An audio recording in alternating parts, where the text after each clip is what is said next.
Hello friends, पिछले lecture में हमने सिंधु नदी तंत्र के बारे में पढ़ा था। आज का हमारा टॉपिक है गंगा नदी तंत्र। क्या है आज का हमारा टॉपिक? है गंगा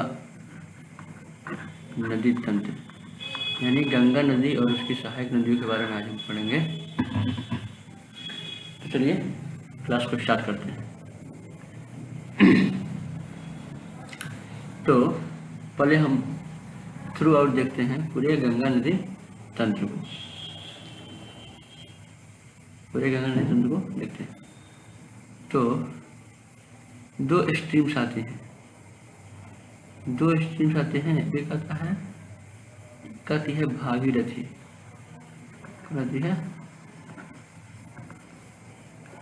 भागीरथी, और दूसरी आती है अलकनंदा, और दोनों मिलती है और गंगा का निर्माण करती है और गंगा हमारे प्रवाहित होने लगती है। ठीक है, तो ये गंगा मैदानी भागों में प्रवाहित होते हुए पश्चिम बंगाल घूमती है और पश्चिम बंगाल और बांग्लादेश होते हुए आकर बंगाल की खाड़ी में मिलती है और क्या बनाती है? डेल्टा का निर्माण करती है। क्या हो गया हमारा गंगा नदी।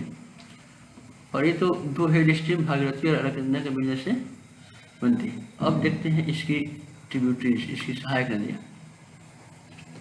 तो जो उत्तर में जो नदियाँ होंगी वह गंगा की बाईं ओर से सहायक नदियाँ होंगी। तो सबसे पहले जो महत्वपूर्ण नदी है वह है रामगंगा। कौन है? रामगंगा। उसके बाद आती है गोमती, उसके बाद ये घाघरा। कौन है?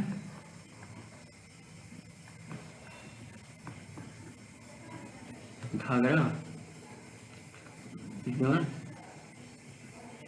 गंडक,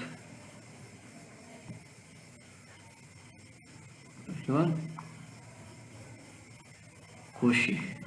कौन है? कोशी। ये हो गए गंगा की बाईं ओर से सहायक नदियाँ। अब बात करते हैं दाहिनी तरफ। दाहिनी तरफ से गंगा की सहायक नदियाँ। तो एक सबसे बड़ी महत्वपूर्ण नदी आ रही है गंगा में रही, यह कौन है? यह नदी है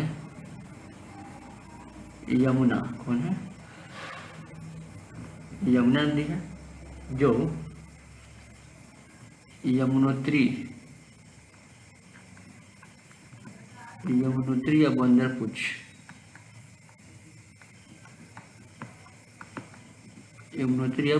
से निकलती है। अब ये जो यमुना नदी है, यमुना नदी के बाद एक नदी है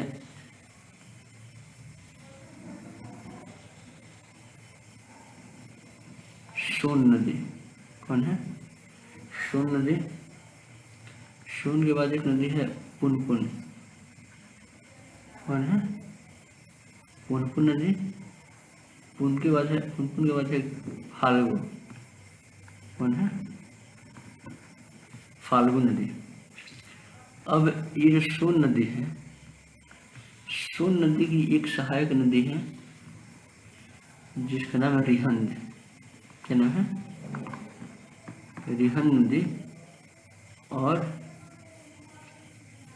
इसी पर बना है रिहंद बांध। कौन बना है? रिहंद बांध। और इसी से निर्माण हुआ है गोविंद वल्लभ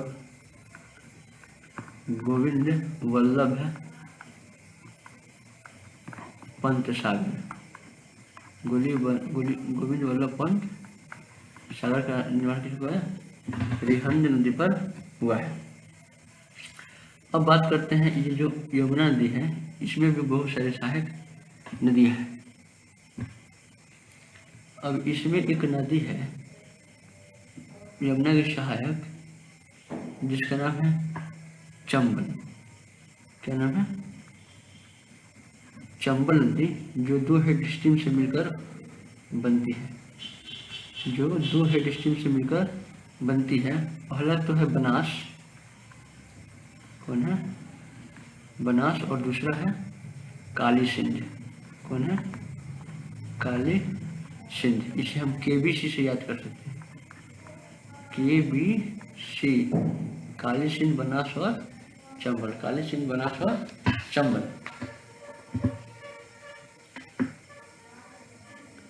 उसके बाद एक यमुना के साथ नदी सिंध। कौन है? ये काली सिंध थी, ये कौन थी? ये सिंध है, सिंध है। उसके बाद है बेतवा, सिंध बेतवा, बेतवा। उसके बाद केन, सिंध बेतवा और केन। इसे हम केबीएस,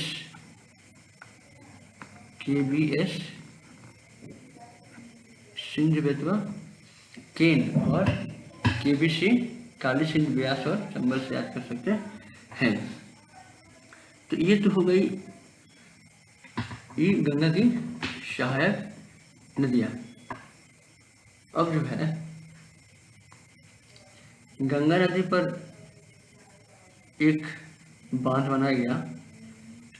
गंगा नदी पर कोलकाता में एक बांध बनाया गया, जिसका नाम है फरक्का बराज। क्या है?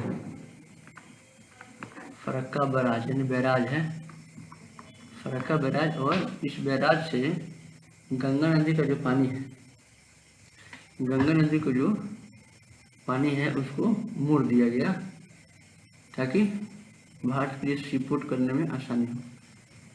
और ये जो नदी बनी, ये कौन बनी? ये हुगली नदी बन गई। कौन है? ये हुगली है। और हुगली में भी, हुगली के भी कुछ सहायक नदियाँ हैं। जैसे इस हुगली नदी में कौन मिलती है? अजय। एक नदी है जिसका नाम है अजय नदी। और दूसरी एक नदी मिलती है इसमें, दामोदर। कौन? दामोदर नदी मिलती है किसमें? हुगली नदी में। इसी हुगली नदी के अंतिम छोर पर है हल्दिया पोर्ट। कौन है? हल्दिया पोर्ट है, यानी पत्तन है, वहाँ समुद्री जहाज जाके रुकते हैं। तो ये था हमारा क्या? ये था हमारा गंगा नदी तंत्र संक्षिप्त में। चलिए अब इसको विस्तार से जानने की कोशिश करते हैं, इसको विस्तार से जानने की कोशिश करते हैं। तो गंगा नदी जो है,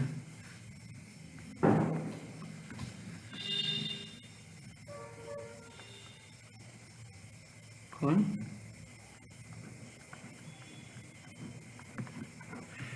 गंगा नदी, गंगा नदी लॉन्गेस्ट नेशनल रिवर,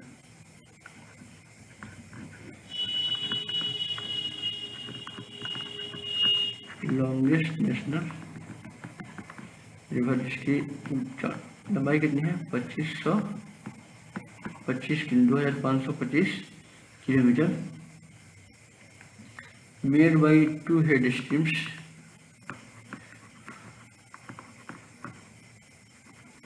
दो मुख्य धाराओं से मिलकर बनती है। कौन कौन? भागीरथी प्लस अलकनंदा, भागीरथी प्लस अलकनंदा से मिलकर बनती है। यह 5 राज्यों से होकर गुजरती है। 5 राज्यों से होकर गुजरती है। कौन कौन? उत्तराखंड,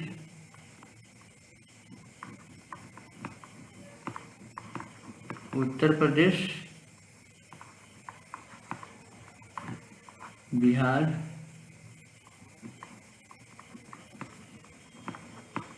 झारखंड और पश्चिम बंगाल, 5 राज्यों से होकर गुजरती है, जिसमें सबसे बड़ा अफवाह क्षेत्र किसमें है? उत्तर प्रदेश में सबसे अधिक है, और उसके बाद पश्चिम बंगाल में दूसरे स्थान पर उसके प्रभावित क्षेत्र है। अगला पॉइंट यह है कि हुगली नदी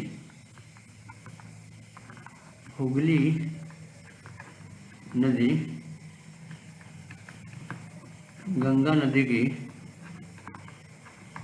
नदी की वितरिका है। गंगा नदी की वितरिका है। अब कभी कभी क्या होता है, गंगा नदी में अधिक गाद जमा होता है। क्या? अधिक गाद जमा होता है। इस गाद को हटाने के लिए क्या किया जाता है? ड्रेजिंग किया जाता है। क्या किया जाता है? ड्रेजिंग किया जाता है, ताकि नदी गहरी हो जाए और शिपमेंट वाला काम जो है वो आसानी से किया जा सके। जैसे गंगा नदी के बारे में देखिए, जो गंगा नदी है उसकी उत्पत्ति कहानी कुछ अलग ही है। अलग कैसे है?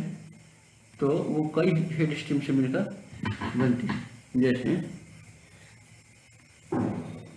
हम जानते हैं, पहले एक आती है इधर गोमुख। क्या है? गोमुख ग्लेशियर से निकलती है एक नदी, जिसका नाम है भागीरथी। क्या नाम है?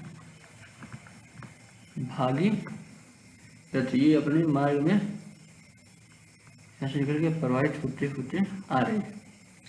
लेकिन इधर से एक नदी निकलती है बद्रीनाथ। कहाँ से? बद्रीनाथ या सतोपंथ ग्लेशियर। सतोपंथ ग्लेशियर से एक नदी निकलती है जिसका नाम है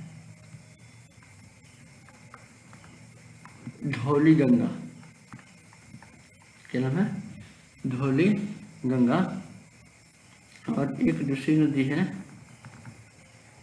विष्णु गंगा। कौन है? विष्णु गंगा। ये जो दोनों नदियां हैं ये मिलती है जिस स्थान पर, उस स्थान को कहते हैं विष्णु प्रयाग। क्या कहते हैं इसे?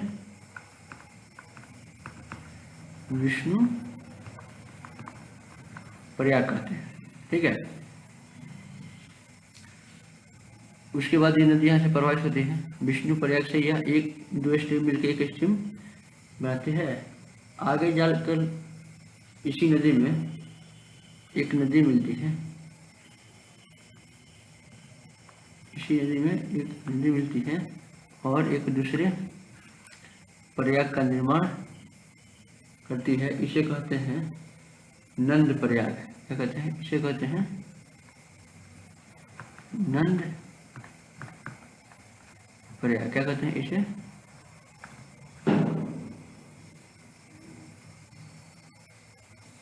नंद प्रयाग कहते हैं। ठीक है। अब नंद प्रयाग से फिर यह दो स्ट्रीम, एक स्ट्रीम बदल जाती है और आगे प्रवाहित होने लगती है, आगे प्रवाहित होने लगती है। तब इसमें एक और नदी आकर मिलती है। ये कौन नदी थी? नंदाकिनी नदी थी।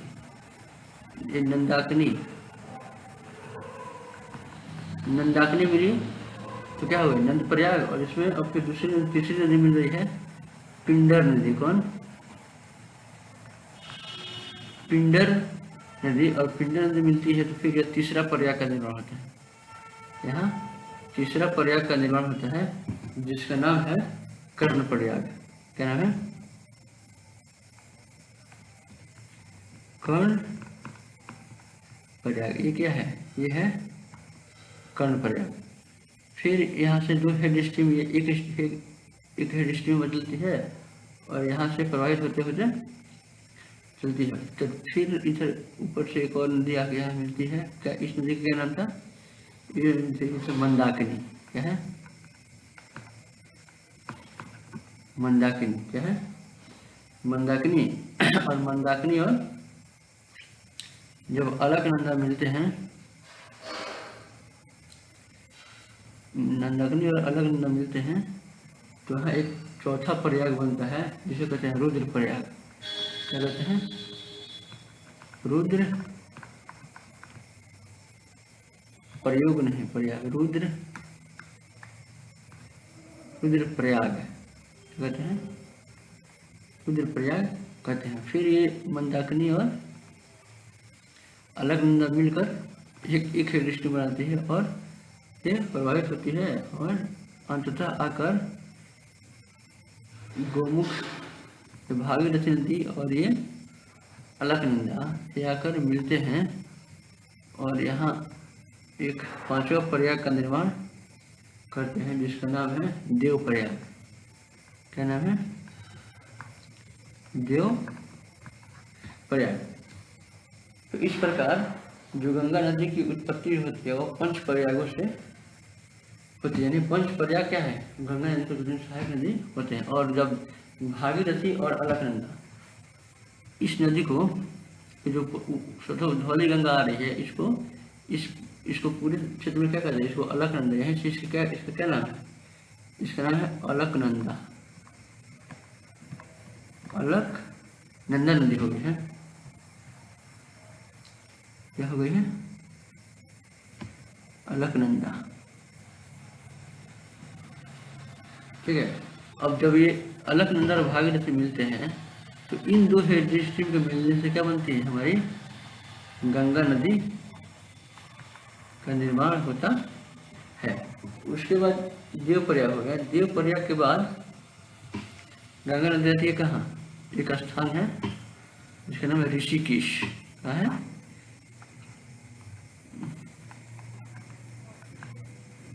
ऋषिकेश। यह क्या है? ऋषिकेश कहाँ स्थित है? ऋषिकेश जो है शिवालिक पर है। कहाँ है? हम पढ़े थे ना। क्या है? शिवालिक पर स्थित है। और शिवालिक काट के, शिवालिक को विभेदित करके जब गंगा मैदानी भाग में कहाँ से प्रवेश करती है, उसके बाद गंगा आती है कहाँ? हरिद्वार। कहाँ आती है? हरिद्वार। यहाँ से क्या है? यहाँ से गंगा नदी मैदानी क्षेत्रों में प्रवेश करती है। तो हमने क्या देखा? हमने देखा कि जो गंगा नदी पर पंच प्रयाग का निर्माण कर्ण, विष्णु प्रयाग, नंद प्रयाग, कर्ण प्रयाग, रुद्र प्रयाग और देव प्रयाग।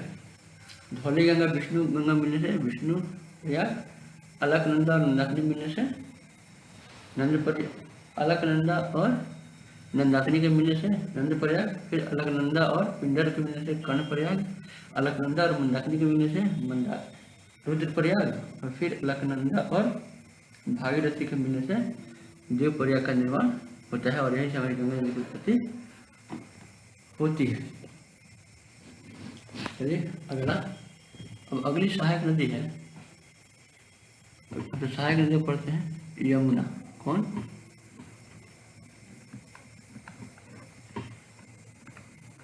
यमुना नदी। यमुना नदी। यमुना नदी के बारे में पढ़ते हैं। तो यह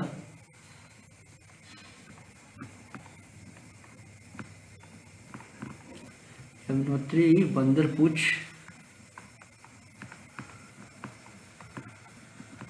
यमुनोत्री बंदरपूछ ग्लेशियर से निकलती है। ग्लेशियर से निकलती है। दाईं ओर से सबसे लंबी सहायक नदी। दाईं ओर से सबसे लंबी सहायक नदी है। सहायक नदी है लगभग 1350 किलोमीटर। लगभग 1350 किलोमीटर। प्रयागराज, जिसे इलाहाबाद के नाम जाना था, में प्रयागराज में गंगा में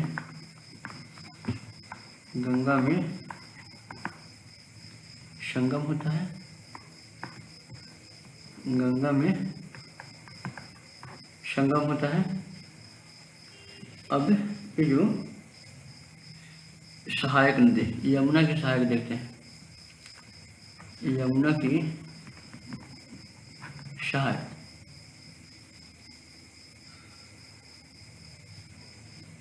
यमुना की सहायक देखते हैं। चलिए, तो ये जो है ये यमुना नदी है और ऊपर से आ रही है यह गंगा। इसमें कहाँ मिलती है ये देश के लगता है, ये प्रयागराज में मिलती है। ये कौन है? ये है यमुना। और यमुना की सहायक नदी में देखेंगे तो बाई ओर से सहायक नदी है टोन्स नदी। सबसे पहले है कौन है? टोन्स नदी। उसके बाद है हिंडन। कौन है? हिंडन नदी। कौन है? हिंडन नदी। उसके बाद आता है दिल्ली। उसके बाद शहर आता है दिल्ली। दिल्ली के बाद आप देखेंगे दाईं ओर से सहायक, यमुना की दाईं ओर से सहायक। तो पीछे हमने देखा था क्या, दो इंडस्ट्री मिलती है तो एक तर्जुमा होता है जिसका नाम है चंबल। क्या है?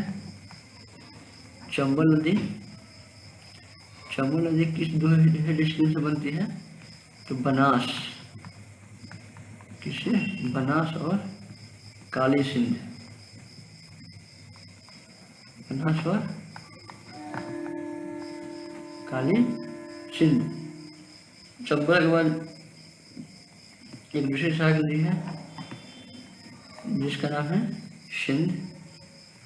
उसके बाद दूसरा नाम है बेतवा। उसके बाद है केन। सिंध, बेतवा, केन किसकी सहायक नदी है? बनास, काली सिंध, चंबल, सिंध, बेतवा, केन या यमुना नदी की दाईं ओर से सहायक नदी।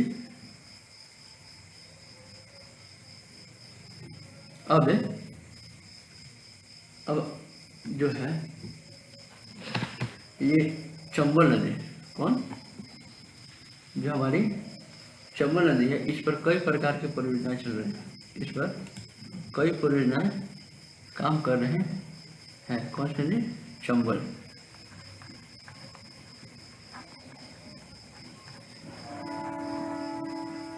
चंबल नदी। तो ये हो गई हमारी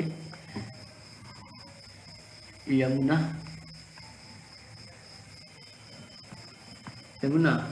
और इसमें ये मिल रही है कौन? चंबल। कौन मिल रही है? चंबल नदी मिल रही है। तो चंबल नदी पर बहुत सारे बांध बनाए गए हैं। चंबल नदी पर बहुत सारे, एक बांध, दो बांध, तीन बांध और एक चौथा है, एक बैराज है चौथा। तो पहला है गांधी सागर।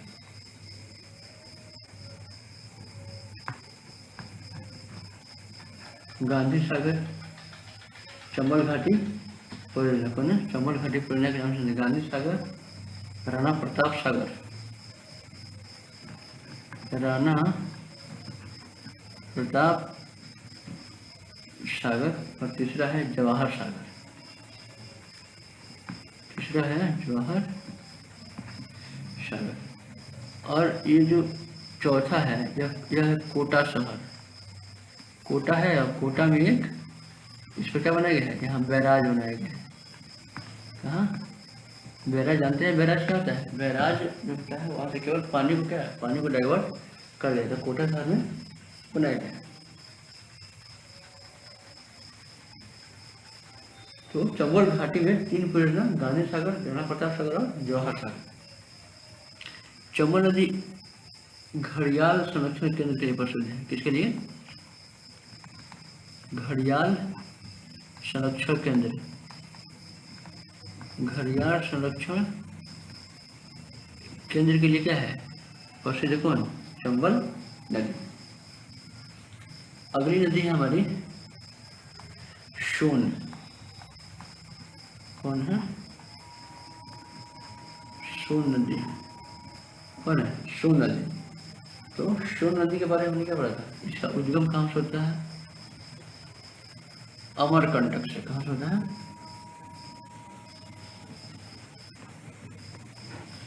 अमरकंटक से उद्गम होता है। कैसे? हम लोग पढ़े थे रेडियल रेंजेस पर है ना, यहाँ से अमरकंटक से कौन कौन 4 नदियाँ निकलती है? नर्मदा, दामोदर, सोन और हसनो नदी। तो यह उत्तर में जो अमरकंटक है ये क्या है? अमरकंटक के उत्तर में कौन निकलती है? यहाँ सोन नदी निकलती है। और इसी की सहायक नदी कौन है? रिहंद है। रिहंद। और पूरब में कौन है? पूरब में दामोदर, पूरब में दामोदर नदी और दक्षिण में हसदो और पश्चिम में नर्मदा। पश्चिम में नर्मदा नदी निकलती है। सोन के बारे में आगे दूसरा, दाईं ओर से गंगा की दूसरी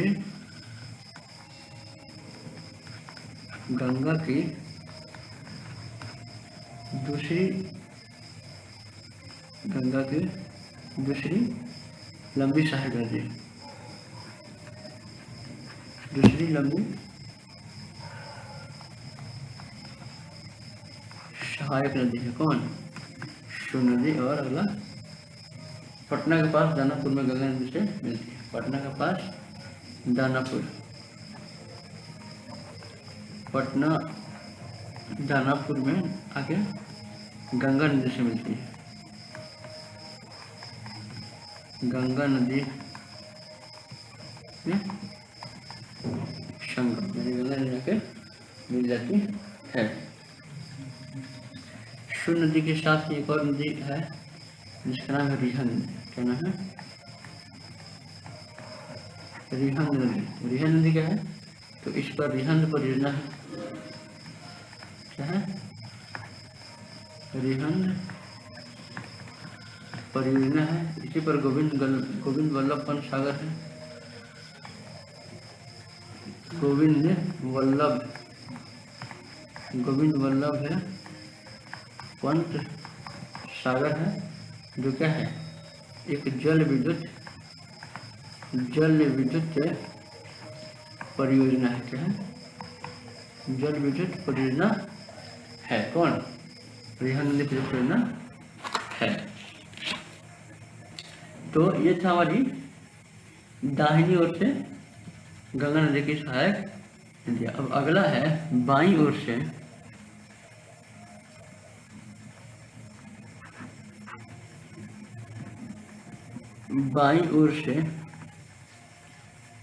सहायक नदी।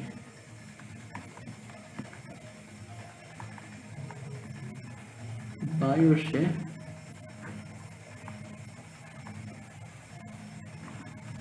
गंगा की सहायक नदी। कहाँ से? बाईं ओर से गंगा की सहायक नदी देखते हैं।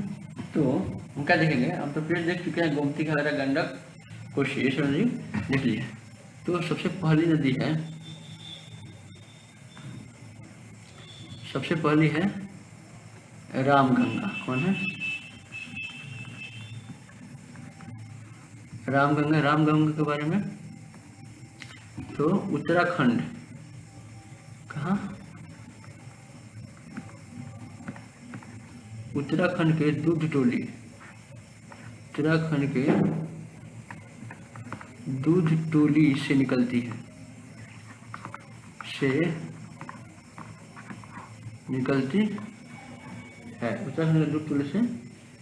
यही इसके लिए क्या है? पर्याप्त है। अगला है नदी गोमती नदी। क्या है? गोमती नदी तो फुलहार झील से निकलती है। कहाँ से निकलती है? फुलहार झील। फुलहार झील से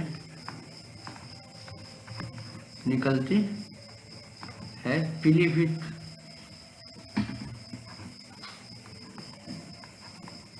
पीलीभीत दुधवा राष्ट्रीय उद्यान। कौन?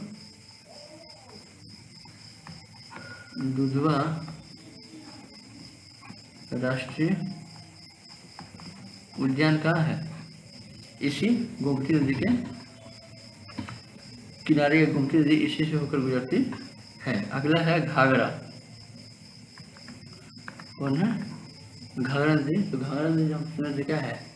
यह एक एंटीसीडेंट रिवर है, पूर्ववर्ती नदी है जो हिमालय की उत्पत्ति से पहले से अस्तित्व में है। तिब्बत में कर्णाली कहलाती है। घाघरा जो है तिब्बत में कर्णाली कहलाती है। कर्णाली कहलाती है। आयतन की दृष्टि से सबसे बड़ी सहायक नदी। आयतन की दृष्टि से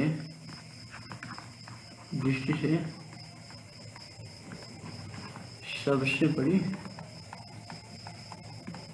सहायक नदी है। इसमें नदी का इसमें जल की मात्रा क्या है? जल की मात्रा इसमें अधिक है। अगला घाघरा की नदी को सरयू के नाम से घाघरा के निचले भाग को घाघरा नदी के निचले भाग को घाघरा नदी के निचले भाग को सरयू के नाम से जानते हैं। किसके? सरयू नदी के नाम से जानते हैं। कहाँ से निकले? मापचा चुंगू ग्लेशियर। मापचा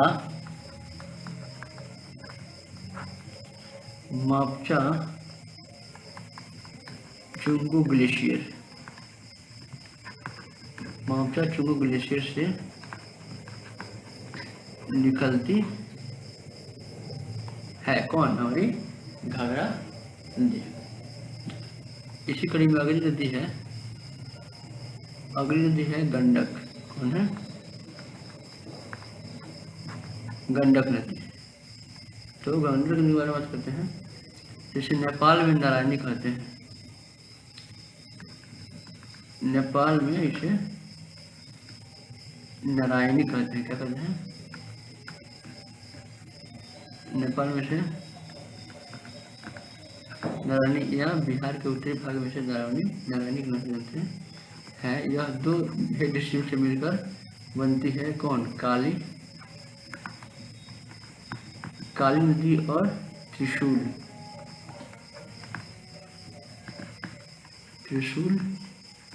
रिवर। काली नदी और त्रिशूल नदी के मिलने से नारायणी नदी की उत्पत्ति होती है। गंडक के संदर्भ में एक अगली नदी है जिसे बूढ़ी गंडक कहते हैं। और ये जो बूढ़ी गंडक नदी है, इसे बिहार में जहाँ इसकी उत्पत्ति होती है, इस नदी को शिकरहना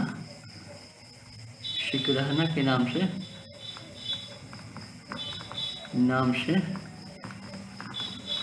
जानते हैं। जो UPSC exam point of view से क्या है, ये बहुत आवश्यक है।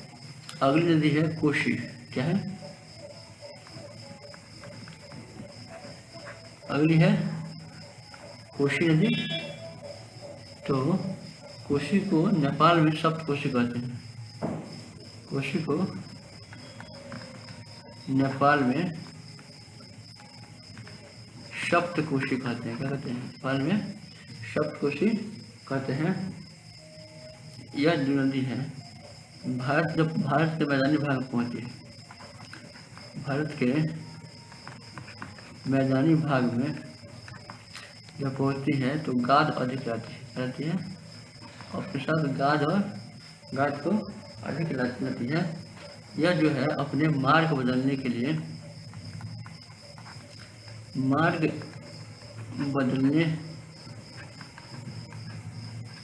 लिए मशहूर है। शिफ्टिंग रिवर है, क्या है?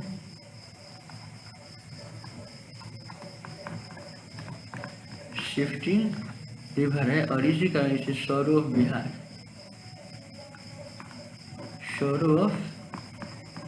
बिहार यानी बिहार का शोक, बिहार का शोक कहा जाता है। क्यों? क्योंकि अपने मार्ग को बदलती है और बहुत अधिक मात्रा में बाढ़ लाती है बिहार में, और बरसात के मौसम में बिहार में भारी क्षति पहुंचाती है। तो ये था हमारी गंगा और गंगा की सहायक नदी। आशा करता हूँ कि ये सब बातें आप लोगों को समझ में आई होगी। चलिए, अगर यह क्लासेस आपको अच्छी लग रही हैं तो इस चैनल को सब्सक्राइब कीजिए और अपने दोस्तों के साथ शेयर कीजिए। तब तक के लिए मिलेंगे नेक्स्ट क्लास में। धन्यवाद।